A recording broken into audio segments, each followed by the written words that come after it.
Children and grandchildren are truly blessings from God. And if you doubt that, just ask anyone who never experienced that first moment following birth when tiny fingers and toes are carefully counted. I guess you could ask me because I'm in that category.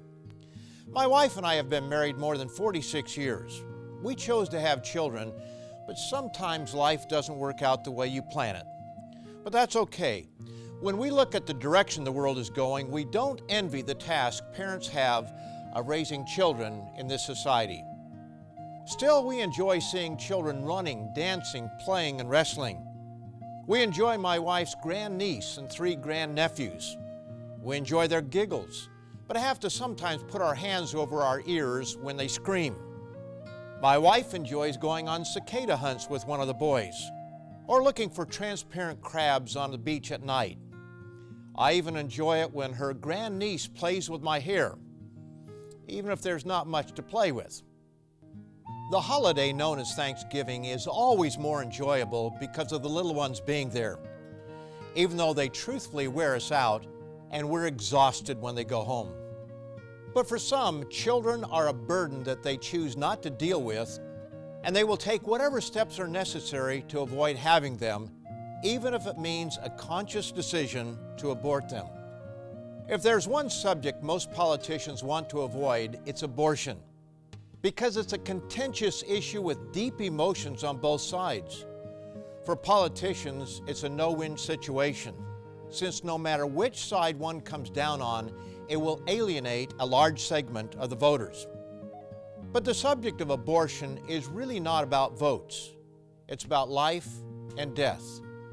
It's a painful topic for many women who have come to regret a decision they made early in life, a decision often made under stress due to outside pressures or from family, stress due to fear of the future, and stress dealing with a problem where there seem to be no good solutions.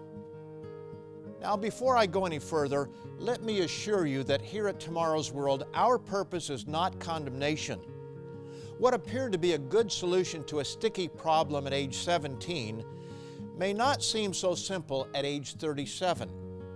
And somehow, as hard as it is to believe at age 17, 37 does happen. And there will likely be many times over the years when feelings of regret may bubble to the surface. Whether one enjoys being around children or not, these fundamental questions remain. When does life begin? Does a woman have a right to choose? And who gives her that right? This is a program you don't want to miss, so stay tuned because I'll give you some surprising facts, interesting stories, and hope for the future.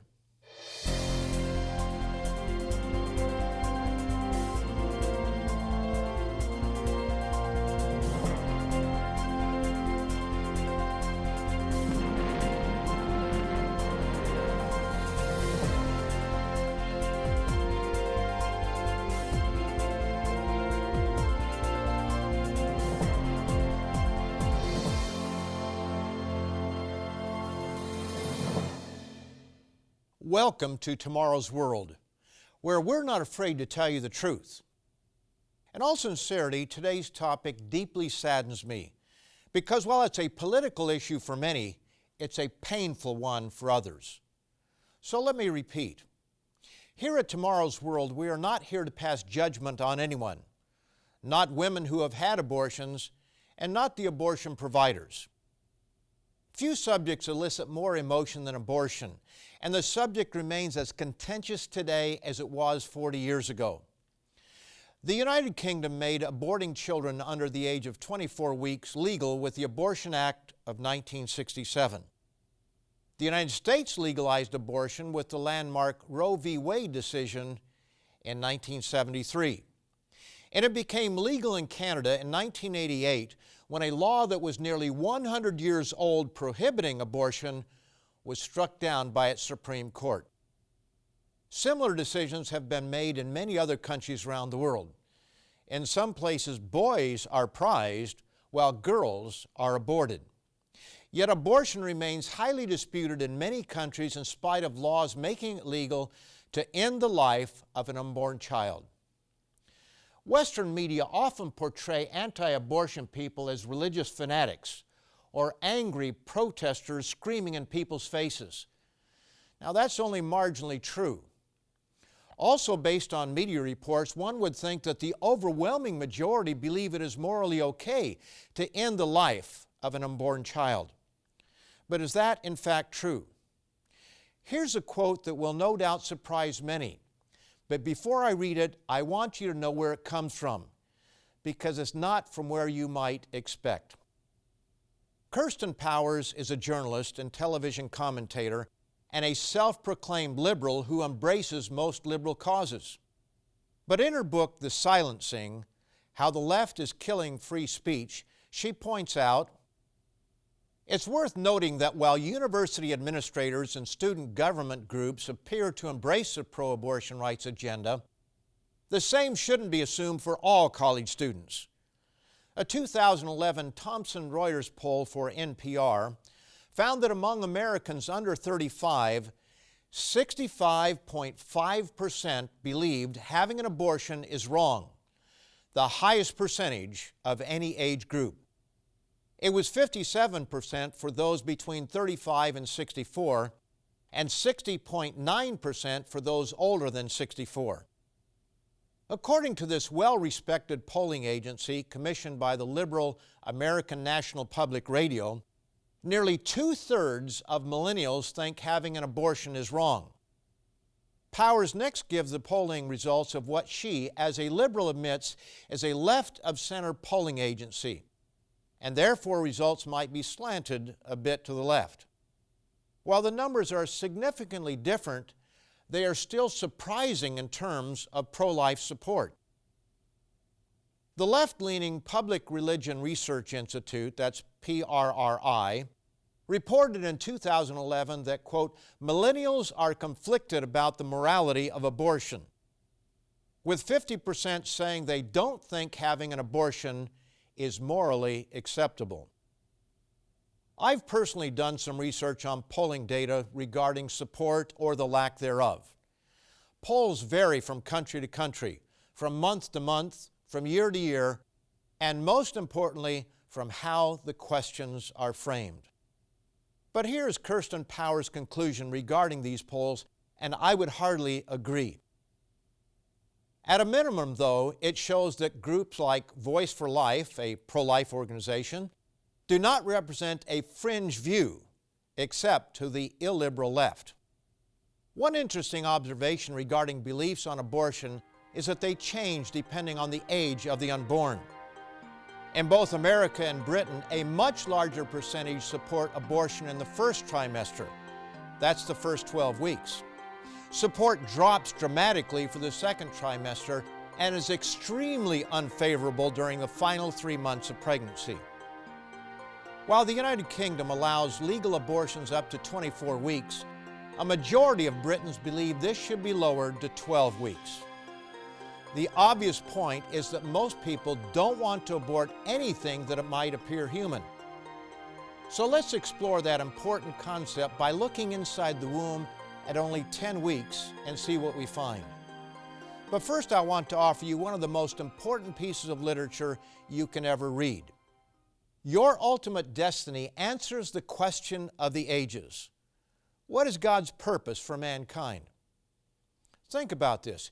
If you live to be 100 years old, have a dozen children, 40 grandchildren, and many more great-grandchildren, if you are rich and famous and enjoy good health to the end, but never discover your purpose for being here, can you truly claim success? Your Ultimate Destiny explains the reason for your being. Don't miss out on this inspiring free booklet. Simply call the number on your screen and ask for Your Ultimate Destiny. You can also order online at twcanada.org. There's no catch, no hidden cost.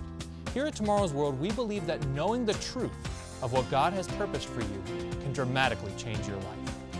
Don't delay. Dial the number on your screen or visit us online to get your free copy.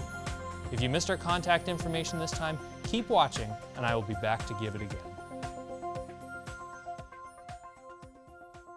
The BabyCenter, a popular UK website, takes you through the whole process week by week and describes your baby at each stage. Here's what it says at only 10 weeks. Your baby is now officially a fetus. She's poised for growth and will more than double in size in the next 3 weeks.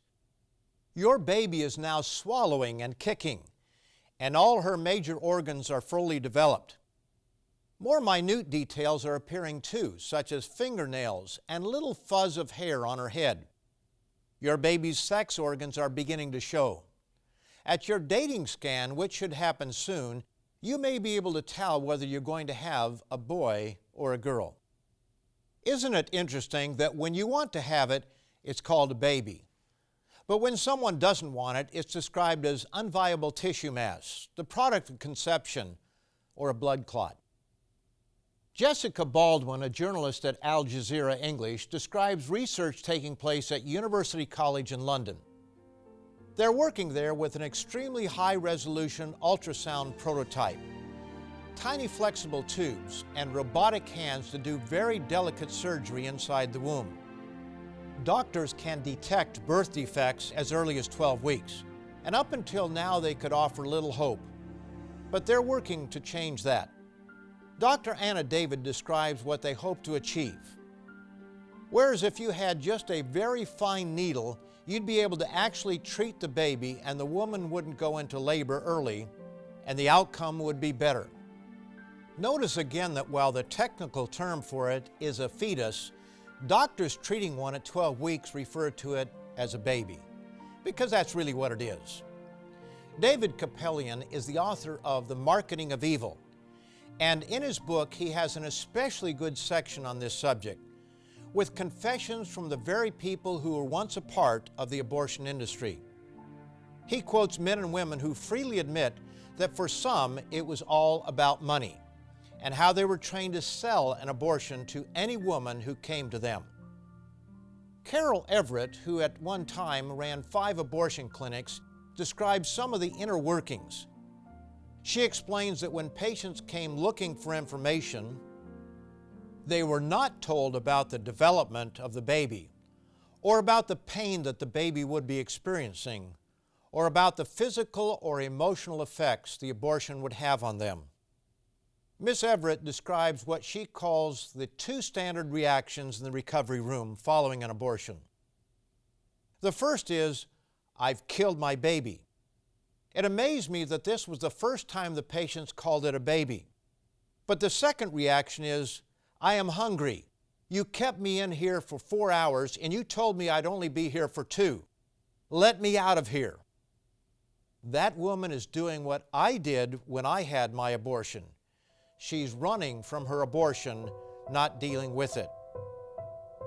But to paint every doctor, every secretary, and every counselor in an abortion clinic as just in it for the money is too simplistic. Many have a misplaced sense that they are doing it to help women. They aren't, but in this postmodern world with the influence of the media and academia, that's how they think. And for them, anyone who is pro-life is a simpleton and a bit out of touch. Former abortionist Dr. Anthony Levatino explained it this way: "Everybody in the abortion industry knows that everyone involved in the pro-life movement is a kook. I know because CNN tells me so, and they would never lie to me." The statement, of course, is made satirically, as he has found that what he always believed about pro-lifers was false. But how did we get to where we are? How did the abortion movement get started? The answer may surprise you. Dr. Bernard Nathanson and Lawrence Lader were the co-founders of NARAL, one of the early pro-abortion groups that sold abortion on demand to the American public. Isn't it interesting that the 2 founders of NARAL were not women, but men? It was these 2 men who crafted the slogans, "Freedom of choice," and "Women must have control over their own bodies." With the help from feminist Betty Friedan, they worked out the strategy to sell their cause to the media, who would then sell it to the American people. But how? Nathanson tells us, "Knowing that if a true poll were taken, we would be soundly defeated, we simply fabricated the results of fictional polls. We announced to the media that we had taken polls and that 60% of the Americans were in favor of permissive abortion. This is the tactic of the self-fulfilling lie. Few people care to be in the minority. We aroused enough sympathy to sell our program of permissive abortion by fabricating the number of illegal abortions done annually in the United States. The actual figure was approaching 100,000, but the figure we gave the media repeatedly was 1 million. Repeating the big lie often enough convinces the public. The number of women dying from illegal abortions was around 200 to 250 annually. The figure we constantly fed to the media was 10,000. Understandably, you might be wondering why Nathanson would make such an admission. Sometimes truth is stranger than fiction. Nathanson, who Capellian calls the closest thing to being the man who started it all for the pro-choice movement, switched sides, but only after his clinic had performed 75,000 abortions, 5,000 of which he did with his own hands, and another 10,000 that he personally supervised. As he declared, those are pretty good credentials to speak on the subject of abortion. Nathanson's awakening occurred after resigning from his clinic and going to work as chief of obstetrical services at St. Luke's Hospital in New York City, a teaching center for Columbia University. It was there that he was introduced to an array of new technologies that allowed him to look into the womb in greater detail. After a time, here's what happened. As a result of all this technology, looking at this baby, examining it, investigating it, watching its metabolic functions, watching it urinate, swallow, move, and sleep, watching it dream, which you could see by its rapid eye movements via ultrasound, treating it, operating on it, I finally came to the conviction that this was my patient. This was a person. And as he points out, it had absolutely nothing to do with religion. It had to do with reality. He went on to put together a film that has caused no end of trouble for the pro-abortion movement. The silent scream goes inside the womb and shows how a 12-week fetus reacts as he is ripped apart by an abortionist, and removes the fantasy blinders showing abortion for what it is, the killing of a human life. Dr. Nathanson accuses the abortion industry, even naming the best-known organizations, including the one he co-founded, of a consistent conspiracy of silence, of keeping women in the dark with respect to the true nature of abortion. He continued, and I challenge all those purveyors of abortion to show this real-time videotape or one similar to it to all women before they consent to abortion. Switching sides is not unusual when it comes to abortion. There's another significant twist to this story that you'll want to hear. But first, I want to remind you of today's free offer, Your Ultimate Destiny. Why is it that people care so little about the very meaning of life until it's at an end? Only then do they want to know what's it all about. You don't have to wait until it's too late. Order your own free copy of our publication, Your Ultimate Destiny. Find the shocking answer that can change your life. Call, click, or write for your free copy of Your Ultimate Destiny. To request your free copy, call the number displayed on the screen and ask for Your Ultimate Destiny. You can also order online at twcanada.org. Have you ever asked, why does God allow suffering? Is there life after death? Or what it really means to be forgiven? Tomorrow's World magazine answers those questions and more, and will also be sent to you free of charge. Call us right now or visit us online to get your free copy of Your Ultimate Destiny and Tomorrow's World magazine. Enjoy the rest of today's program. Dr. Bernard Nathanson is not the only one at the heartbeat of this controversy who helped open Pandora's box. In many ways, an even more well-known figure who helped open the box was Norma McCorvey. You know her, but maybe not by her real name. She's better known by her pseudonym Jane Roe, as in Roe v. Wade. As with Dr. Nathanson, she too has switched sides and is now an active spokeswoman in the pro-life movement. There are many more pro-lifers who were once on the other side. Their stories are all different but compelling. Linda Corey had an abortion at age 24 and was totally relieved that her problem was solved, or so she thought. She went on to work for Planned Parenthood, thinking that she was doing the compassionate thing by counseling young women. But when asked by a frightened 16-year-old, "Is it a baby?" there was a struggle within her.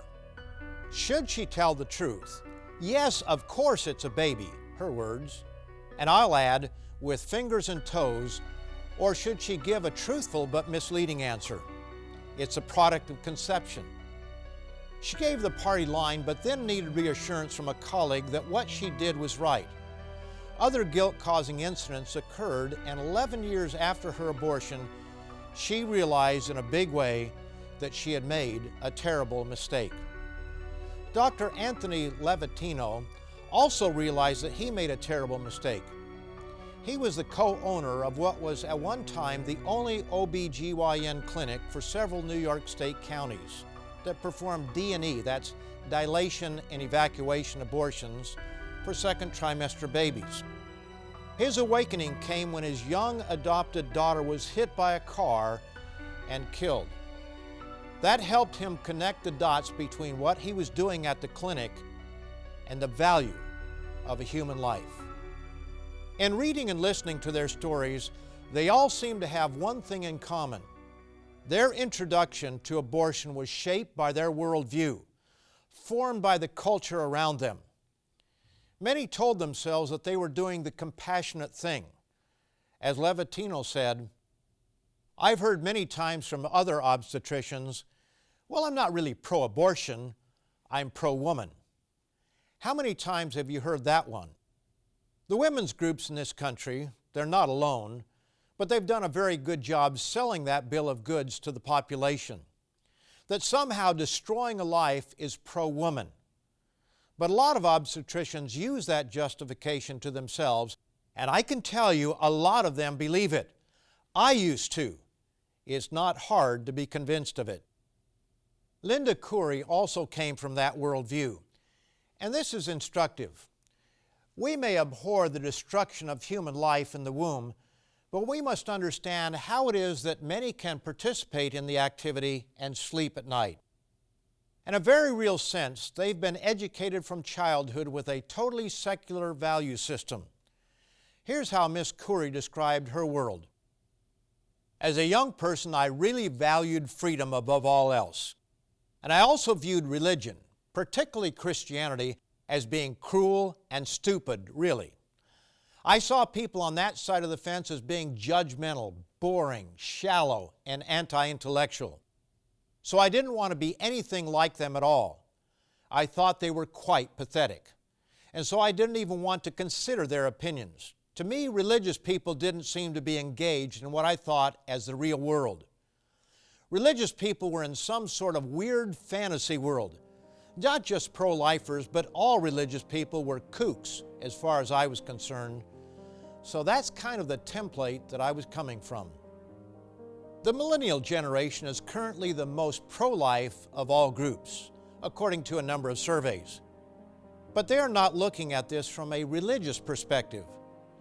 Due to our ability to look inside the womb at an early stage, they have, without realizing it, come to the same conclusion as an ancient king who credited divinity for the marvel of life.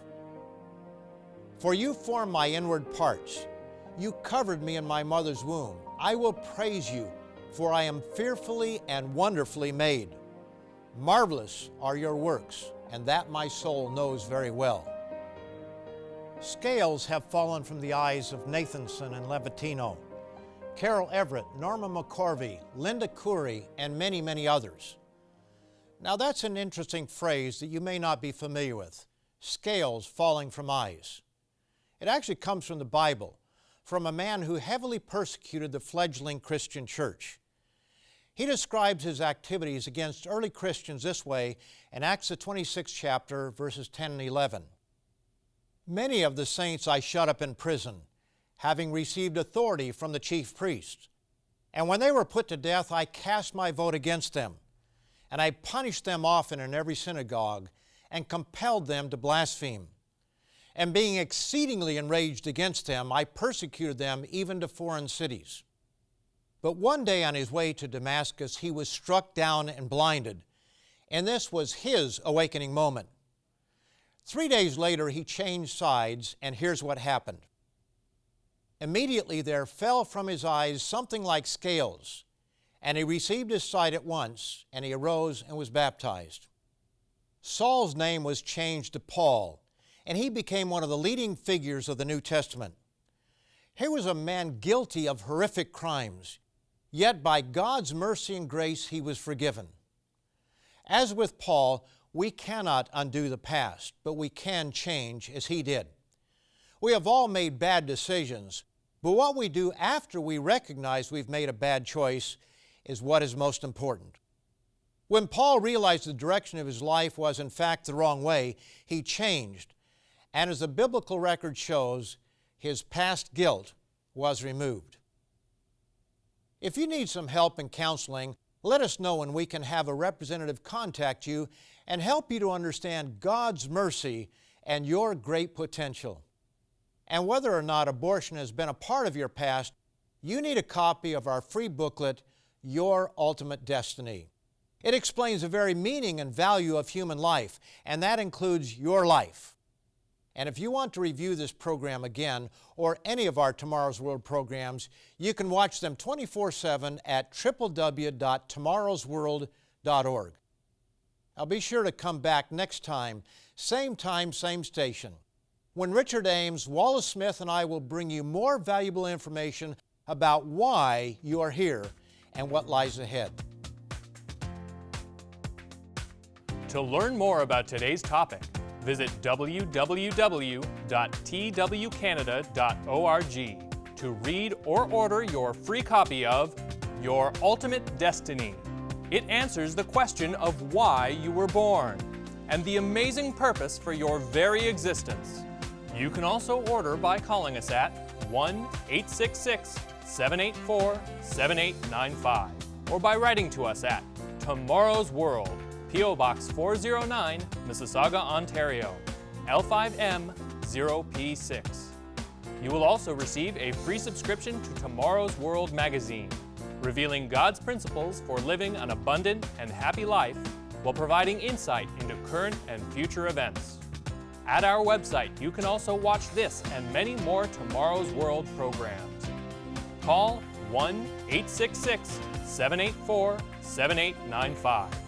Write or visit us online today. This program is a production of the Living Church of God.